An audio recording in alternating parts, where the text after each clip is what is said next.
Elecciones en Chile. Jara y Kast cerraron la campaña. Ahora es el turno de Kaiser.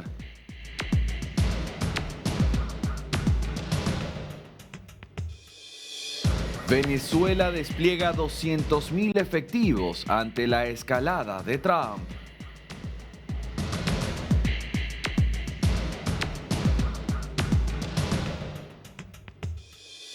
La Cámara de Representantes de los Estados Unidos votará para poner fin al shutdown.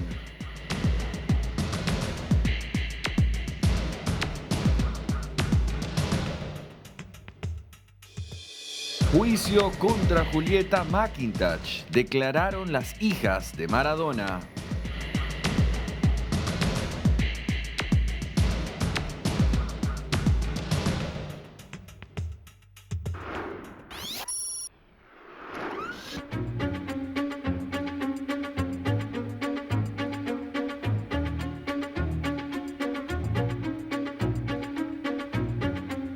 Y en este momento tenemos que hablar del semestre más violento que ha vivido el Ecuador en su historia. 4.500 homicidios se registraron en los últimos 6 meses, a pesar de los fuertes intentos del presidente Daniel Noboa en erradicar la presencia de grupos delictivos, eliminar el crimen organizado, reducir a como de lugar los niveles de inseguridad y violencia que azotan al país. Ha declarado estado de emergencia en 5 provincias, 3 cantones, y hay quienes sostienen que estos esfuerzos no son suficientes. El próximo domingo 16 de noviembre, el mismo presidente Daniel Noboa lleva justamente al pueblo a decidir, y una de las preguntas en este caso está directamente enfocada en la presencia de fuerzas militares, de bases extranjeras militares en el país para contrarrestar los efectos negativos de estos grupos delincuenciales. El más reciente informe del International Crisis Group advierte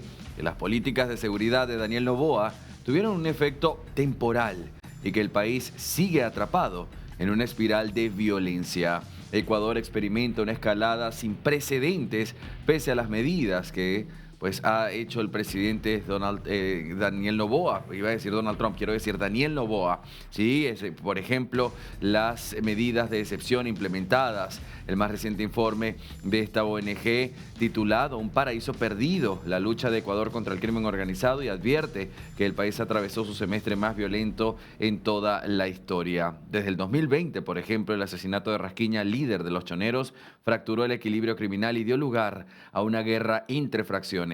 En ese escenario, los Lobos expandieron sus operaciones a 7 provincias y han consolidado vínculos con el cártel de Jalisco Nueva Generación, mientras que los choneros mantienen nexos con el cártel de Sinaloa.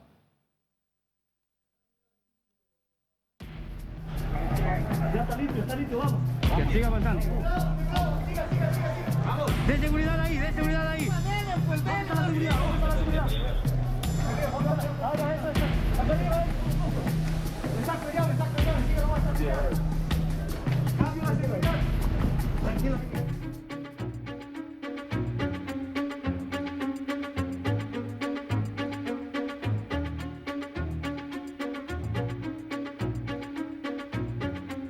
Y ahora la mirada está puesta en Argentina, en este escandaloso juicio por el escandaloso documental de la muerte de Diego Armando Maradona y por supuesto Julieta McIntosh al centro. Ella ya ha hablado en los últimos días en los que se lleva a cabo este jury en la Argentina. Ya ha dicho, por ejemplo, que diferentes testigos están presionados a no presentarse.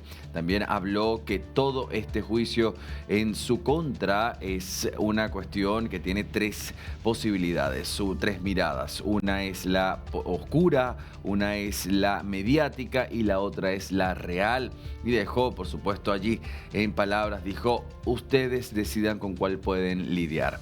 Ella misma también ha dicho que no estaba siendo parte de un documental clandestino, que ella habló con la familia de Diego Armando Maradona y les pidió sus disculpas, que su propósito no era molestar en ese momento. De hecho, posterior a estas declaraciones de Julieta McIntosh, también declararon las hijas de Diego Armando Maradona, en este caso Yanina ha declarado. Vamos a mirar en pantalla lo que decía.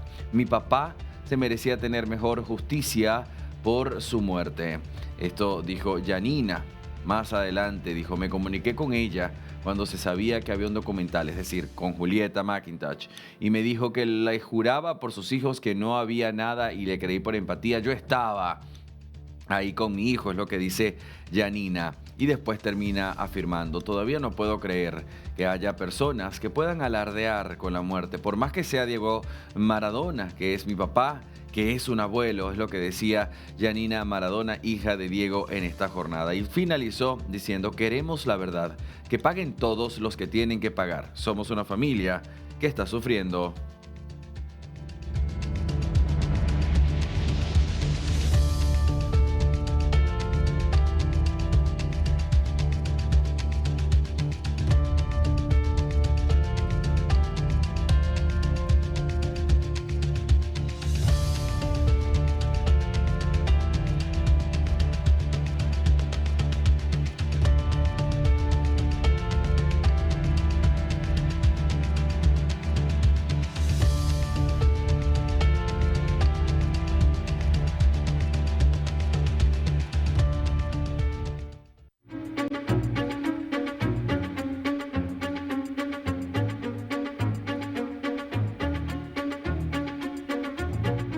Y esta vez la mirada se posa en la Argentina y en los datos publicados por UNICEF Argentina. Habla que los hogares vulnerables, los niveles de pobreza en los hogares vulnerables ha caído estrepitosamente de un 48% a un 31%, que de hecho este mismo beneficio se pudo ver más en los hogares vulnerables y no tanto así en los sectores medios. Por ejemplo, se redujo esa brecha en las personas que tenían que sacrificar inclusive sus comidas diarias, reducirlas en cantidad, en calidad, y esto se vio especialmente en los hogares mucho más vulnerables. Recuerde que el presidente de Argentina, Javier Milei, ha promovido esta propuesta de economía, de llevar la inflación, ¿sí?, a un nivel cero, déficit cero, a una estabilidad económica, un país con inversiones, un país que apunte más a ser del primer mundo.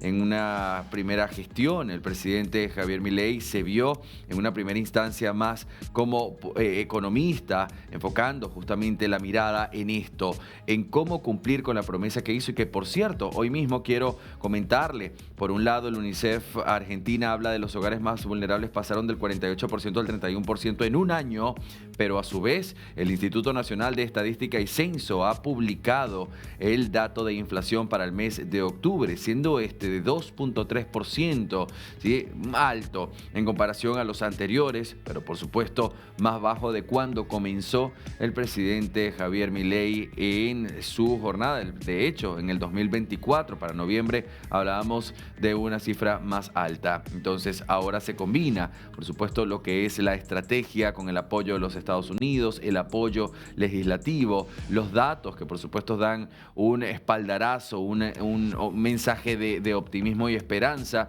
y por supuesto ahora cómo reacciona la inflación para este octubre 2025. Veremos por supuesto en los próximos días cómo avanza.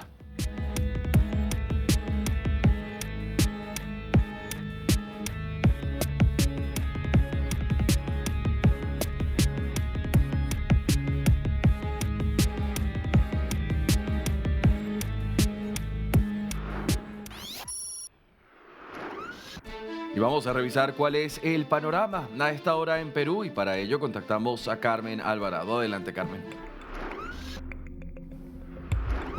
¿Cómo estás, Andy? 5:09 de la tarde, hora local. Tenemos que hablar de esa tragedia que ha ocurrido en Arequipa, porque ya hay actualización de la información, Andy, y es importante mencionar, a propósito también de lo que dijimos muy temprano, dijimos en la mañana, sobre este chofer, el conductor de esta camioneta, esta pick-up, precisamente, que como se ven en las imágenes ha quedado totalmente destruido, pues el conductor, según el dosaje etílico, salió positivo, es decir, estaba alcoholizado. ¿Cuál es el nombre de este conductor? Ya tenemos la información, Andy. Se trata de Henry Brandy Rey Apalca, de 35 años, cuyo grado exacto aumento de alcohol en la sangre aún no se ha revelado, no se ha detallado, pero sí se ha corroborado que estaba alcoholizado en el momento en que ocurrió este fatal accidente. Recordemos, al menos 36 fallecidos en el kilómetro aproximadamente 200 de la Panamericana Sur, 780 de la Panamericana Sur. Ahora, también tenemos el nombre del conductor de este bus que terminó 200 metros de profundidad luego de caer del abismo, Andy, con otros pasajeros también. Su nombre es Francisco Marco Ruelas Condori, ya ha sido identificado, él lamentablemente ha fallecido. En estos momentos, según la información que nosotros estamos manejando, los heridos ya están siendo atendidos no solamente en el Centro Asistencial o Médico de Ocoña, sino también en la propia Arequipa, dependiendo de las complejidades. Esta situación deriva y repercute también, Andy, en otro tipo de análisis, porque aquí hay que hablar de las condiciones de las pistas, de las carreteras de todo el Perú. Esta pista, precisamente donde ocurrió el hecho, y como se pueden ver en las imágenes, hay una curva que parece ser, le quita visibilidad no solamente a los que transitaban de norte a sur y de sur a norte.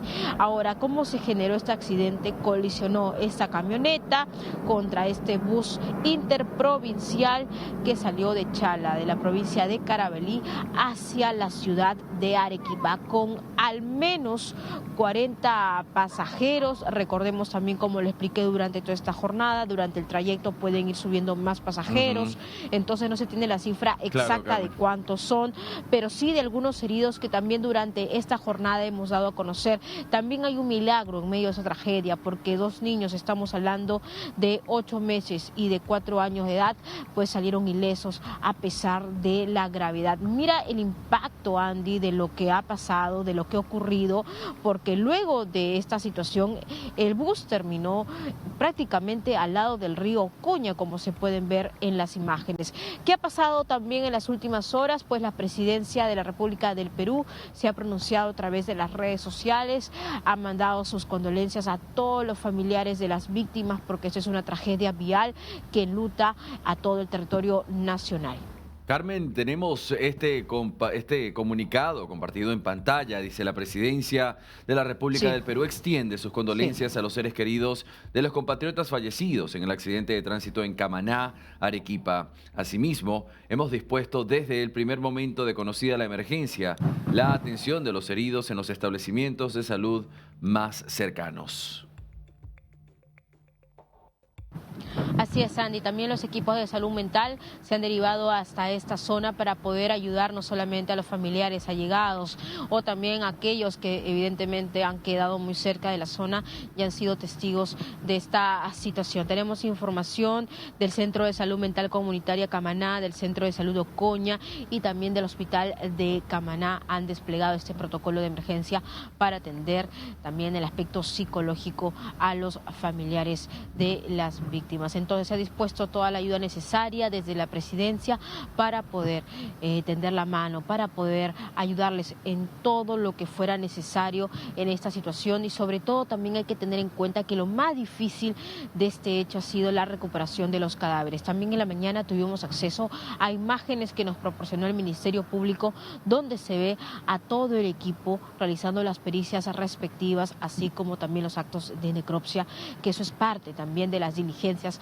porque esto es parte de las investigaciones y de las pesquisas para determinar las responsabilidades. Y aquí insisto con esta información: el conductor de la camioneta de pick-up que colisionó contra este bus pues dio positivo a dosaje etílico. Todavía no se ha revelado el grado, pero sí ya es una información corroborada, y eso también nos lleva a otra reflexión: el hecho de ser responsables y conscientes de cuando manejamos, de cuando estamos en vías, incluso de vía rápida, Andy, pues hay que tener en cuenta que cuando manejamos no hay que tomar. Esto es lo que está pasando en estos momentos, y también hay que pedir explicaciones a las autoridades locales y regionales, y también desde el Ministerio de Transportes y Comunicaciones, de las condiciones de las vías, si reciben mantenimiento, si no, si incluso estas curvas peligrosas están debidamente señalizadas. Entonces se ha dispuesto todo el protocolo de emergencia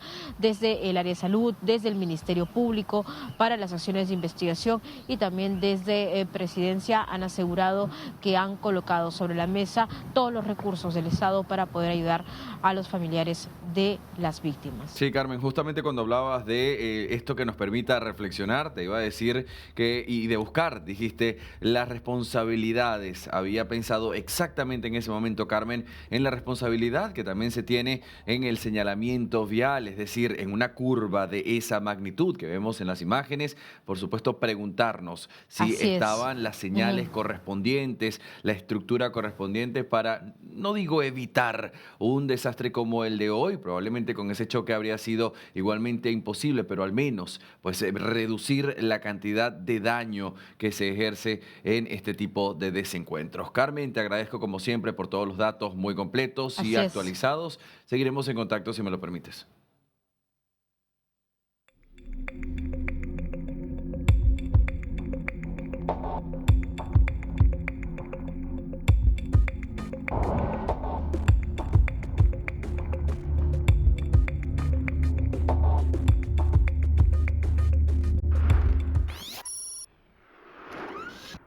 Y luego de los ataques a las embarcaciones en el Mar Caribe, según Estados Unidos, estas narcolanchas con narcotraficantes, estamos hablando ya de unos 20 ataques cinéticos letales, dejando a más de 70 muertos, 3 sobrevivientes. El arribo del USS Gerald Ford al Mar Caribe, ya específicamente a la zona de control del Comando Sur, han dejado una reacción, una respuesta por parte de Nicolás Maduro, un despliegue de 200.000 efectivos, 200.000 militares en todo el país para defender pues a Venezuela ante una invasión estadounidense.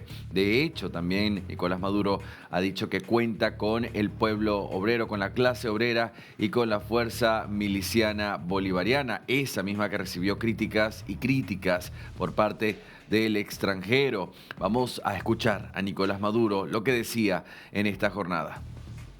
A partir de este momento, al firmar esta ley, deben ser activados en la madrugada de hoy todos los comandos de defensa integral que reúnen a todas las instituciones públicas del Estado venezolano, a la institución militar y a todo el poder popular. Así que al firmar debe activarse la orden para que los comandos de defensa integral se instituyan, se estructuren y entren al trabajo para estar preparados.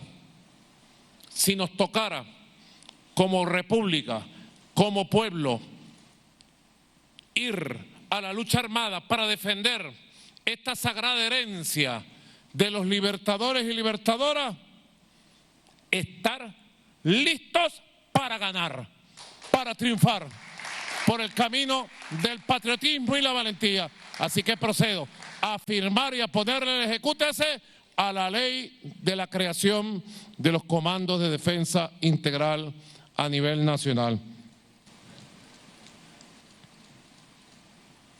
Firmada, aprobada, refrendada, hoy, martes 11 de noviembre del año 2025, y digo con todo un país: paz, paz, paz. Queremos paz, tendremos. Ante la máxima presión, máxima preparación. Ejecútese esta ley de inmediato. Bien, ahí estábamos mirando estas imágenes de la ley de comandos de defensa, que consiste en este despliegue militar. Nicolás Maduro ahora acciona, por supuesto, no solamente con estos dichos que les veníamos compartiendo en los últimos días, sino que ahora lleva justamente un despliegue militar con esta ley que que fue obviamente promulgada, firmada, ya está lista para estar en acción. Vamos a ver qué suceda en los próximos días entre esta tensión, el conflicto armado internacional de los Estados Unidos contra el cártel de las drogas.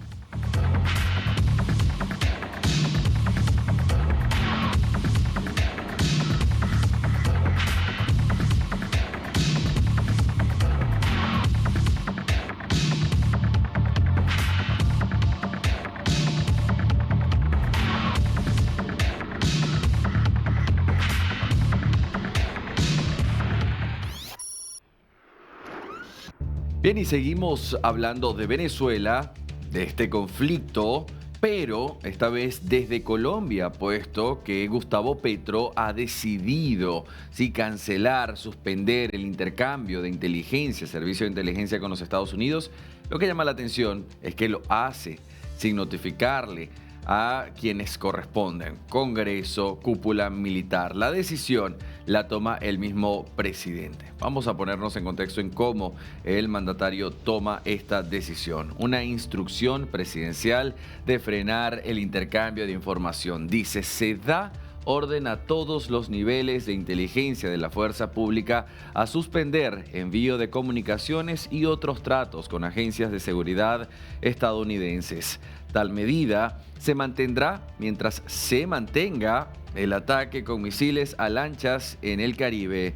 La lucha contra las drogas debe subordinarse a los derechos humanos del pueblo caribeño.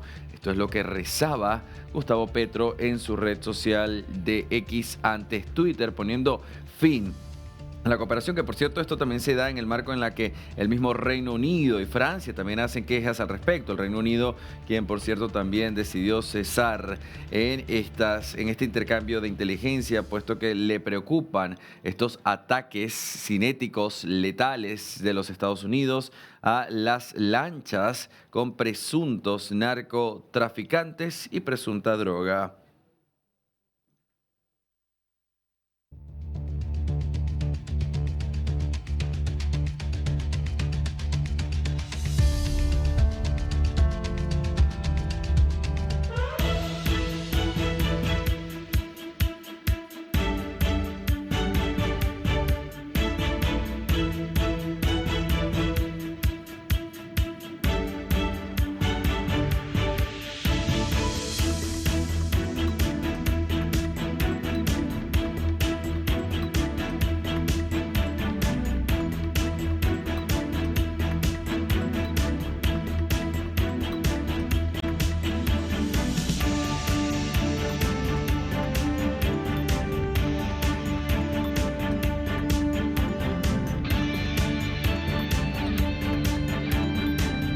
Latinoamérica, nos vamos directamente hasta Argentina, Buenos Aires. Pánico por escape de gas en la ciudad, un incendio que afectó a la cuadra de Riglos entre Formosa y Alberdi en el barrio porteño de Caballito.